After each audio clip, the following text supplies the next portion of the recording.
Hello, I am Jason, the Useless Cook, and today I'm going to show you how to make chicken noodle soup. From scratch, of course. The first thing you want to do is take your carrots, slice them in half. You don't have to peel them or do anything else, because you don't need to. See the celery?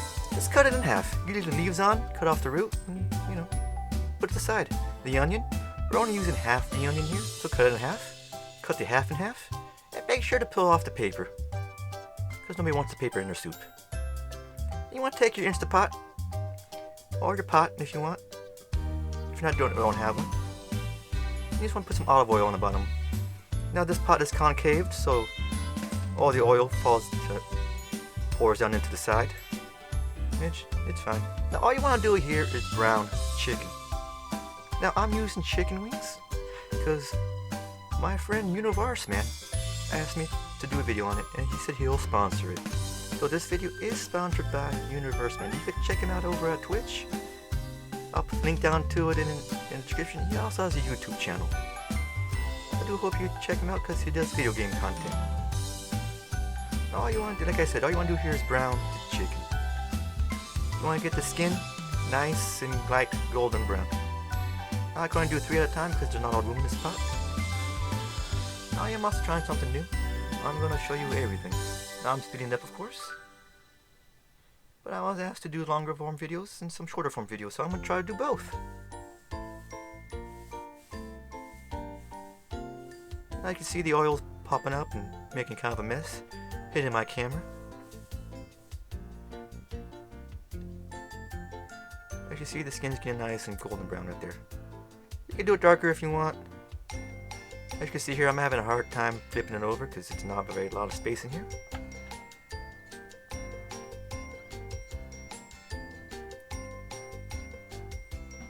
Now it seems like it wasn't there a long time, but I do have this on fast forward, so you're seeing it at a higher rate of speed.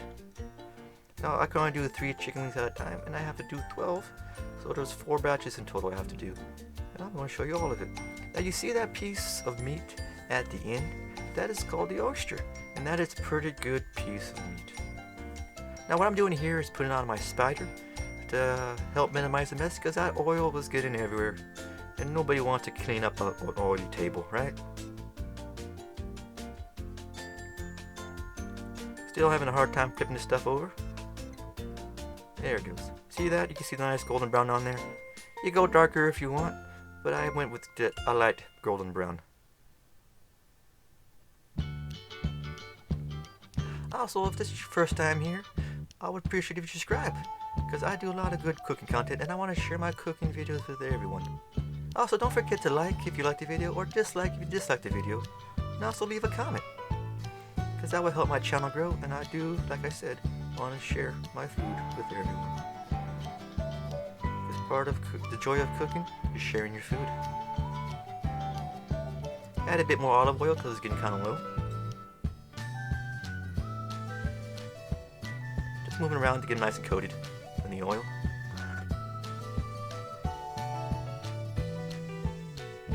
Now, this might not be the most entertaining, but hey, some people might like to watch food being cooked.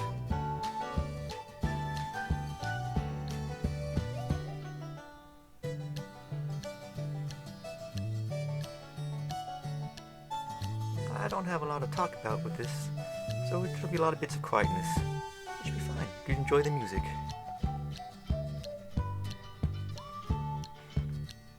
See, it's coming around nicely. Taking it out now.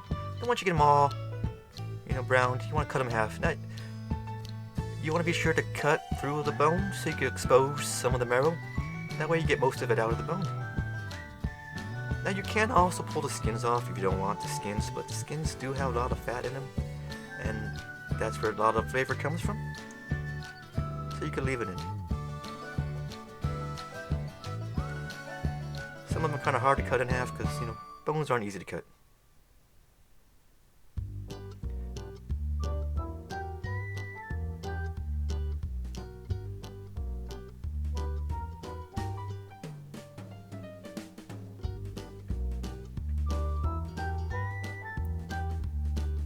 Slice those chicken wings.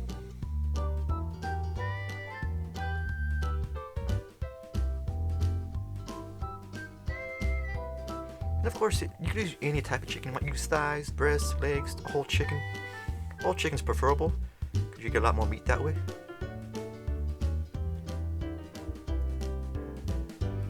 I'm not sure why I stirred it around, but I did. And it's taking me a while to add the vegetables, so I'm not sure why.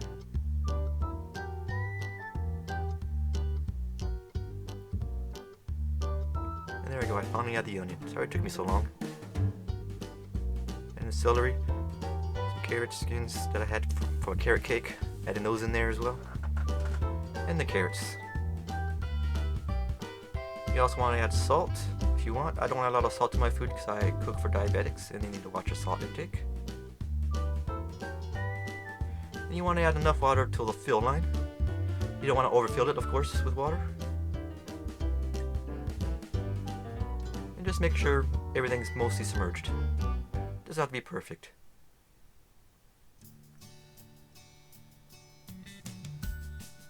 Put on the lid and set for high pressure for an hour.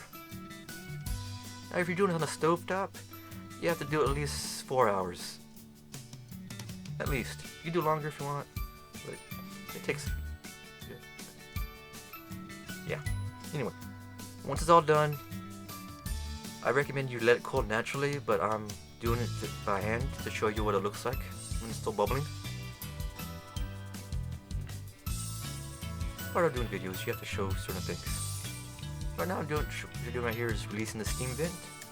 And of course, you want to be careful when you're doing that. You want to do it away from you so you get a hot bath of steam in your face. Because nobody wants steam in their face, right?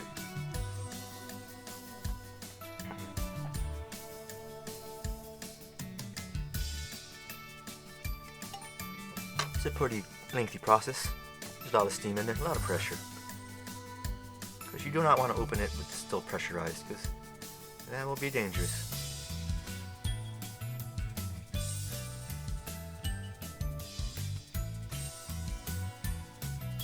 And there you go, look at that. All bubbly. The carrots and celery are all mushy. The onion, they gave it all. All that flavor is now in the soup, the broth. And what you want to do is separate it with a strainer, make all the vegetables and meat from the broth. Set the broth off to the side and let it cool. Now, I forgot to hit stop recording here, so you're going to see some weird things. It'll take a while. Probably should edit this part out, but yeah. And off to the side you can see right there, a carrot cake I made. That'll be a video coming up pretty shortly too. So, look forward to that. I'm moving around getting everything ready because I didn't realize the camera was still recording. Oh, look at that. There's a sneak peek of a video coming soon of a meatball pot pie. So, look forward to that as well.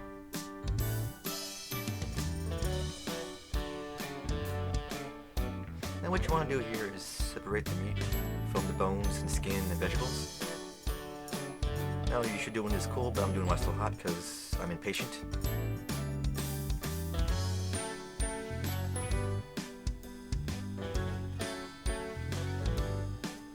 Separate everything. I'm just using the forks to help because, like I said, it's still hot.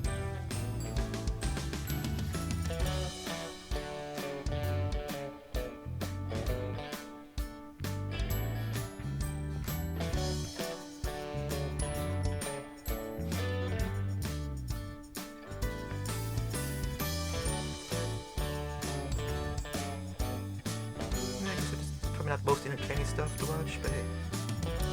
Somebody asked me to do longer videos. I'm also going to try to do shorter videos as well. So I can reach all audiences who like this kind of content. Just trying to get the chicken skin away from the meat, the bones, and all that. The vegetables aren't very good anymore because they're all mushy. There's no texture to them now.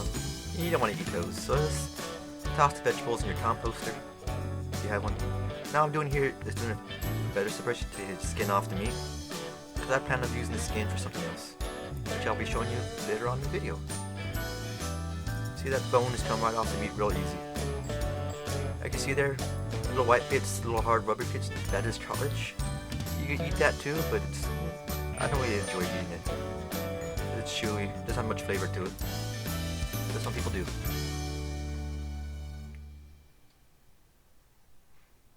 It's a pretty messy process. You get your hands all dirty, but hey, that's fine. Just be sure to wash them. Before and after you start messing with food, because nobody wants dirty hands touching their food.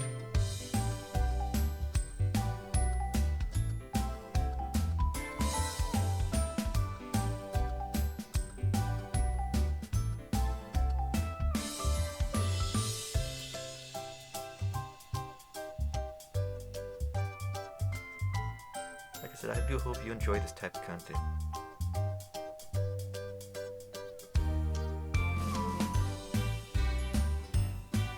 If you would like a shorter version of chicken soup, I'll maybe be able to do that too. Now, the next day, after I stored the soup in a container from the refrigerator, this is what I got. Now, I know it doesn't look very appetizing right now. That is because of all the gelatin and the fat that's solidified in the freezer. Now, the gelatin you want to keep, because that's where all the protein and flavor comes from. It's a good bit. Now, the little white little pieces you see floating around, that is fat. You can skim that off if you want less fat in your soup, but the fat also adds a lot of flavor, so I'm going to keep it in. Now what you want to do here is just bring it to a nice simmer or boil, so everything's nice and melted and it starts looking better and more appetizing. Because I know sometimes food doesn't always look the best at first.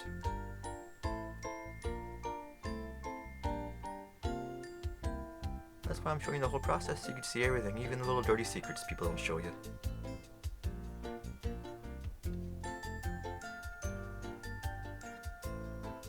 Now this part will take a while. I know watching broth come to a boil probably ain't mostly entertaining, so I was cutting and stopping recording, so you don't have to watch all of it. Now I'm stirring it and stirring it, making sure it gets nice and hot. As you can see, it's getting more and more broth-like, not so much chunks in there. Because that gelatin is nice and melting. The fat's melting as well. You could even skim it if you want a cleaner, clearer broth, but hey, it's all about flavor.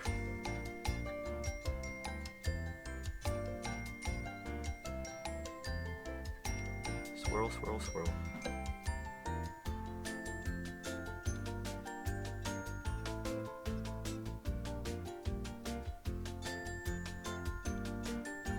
Sorry about the bouts of quietness, I'm not really sure what to add. Because I want to keep the topics regarding the food. If you want to talk about, I want to talk about things that don't regard the food. As you can see now, it's nice and liquidy and brothy. You got some stuff going on top, but that's fine. There's just bits of flavor. Got a nice little vortex going. You see the bits of melted fat floating on top.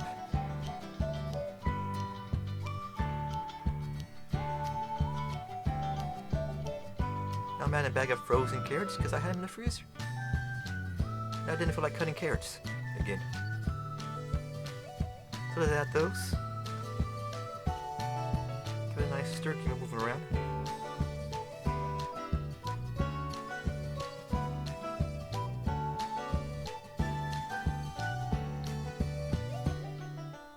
Now I'm adding noodles. I'm using egg noodles, of course. Now I added the whole bag, but I probably should have added half the bag because there's a lot of noodles in here, but hey, it was fine. It was nice and tasty. Because who doesn't want noodles in their soup?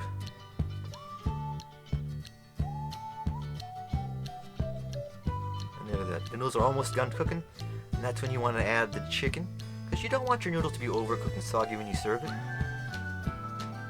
So let's add the chicken in there. Oh, that bit's of cooked chicken, nice and tasty. You don't get this kind of chicken in a Campbell's condensed soup. You get those little chicken nuggets things that aren't even worth eating. Let's give it a stir, and all you want to do here is bring it up to temperature, because everything's ready cooked.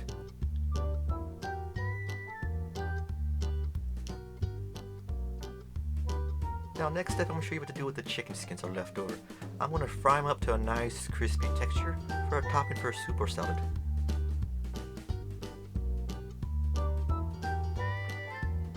There's still bits of meat in there too as well, because I couldn't get it all off the skin, but hey, that's fine as well. Get those nice and crispy. Just put them in the oil. Try to get all the bones as possible if you see any. Because there's still small bones around.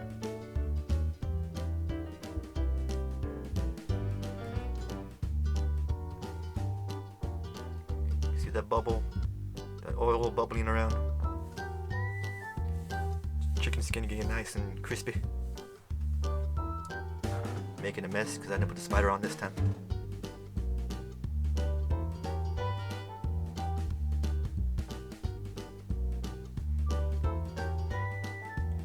I do hope you are enjoying this type of content for me. If you have any requests that you would like to see, let me know down in the comments, because I'm all open to all types of suggestions. I just get moving around. Should get it nice and even coated for a fry up. Should take a few minutes. You see the oil bubbling, popping, getting on my camera again. Very messy process.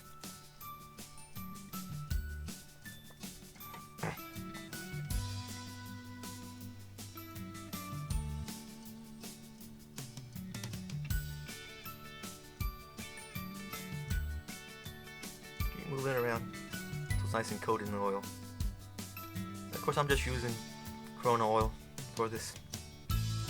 Corolla oil, I guess you how it's pronounced. You can see the skin is getting nice and crispy, browning up nicely, releasing some more of the fat into the oil. No, I will confess that I'm not a big fan of chicken skins, but my roommates do like them, so that's maybe why I cook them.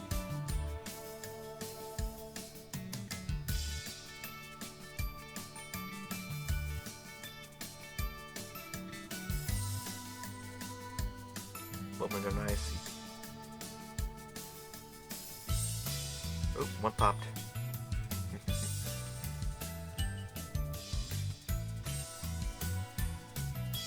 Of course, you don't have to do this step if you don't want to. I'm just showing you what you do with the chicken skins if you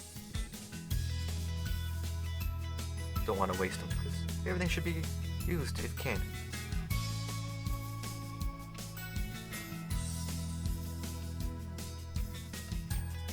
They're coming around nicely. Okay, nice and crispy, dark brown. Now you don't want to burn them, of course. Just get them as close to it as possible. There you go. And of course, serve the soup. Everybody knows how to serve soup. Sprinkle on some of the topping. And there you go. You got yourself a nice bowl of homemade chicken soup. Now, I do hope you enjoyed the video, and I hope you enjoyed the food. Thank you for watching. Have a nice day.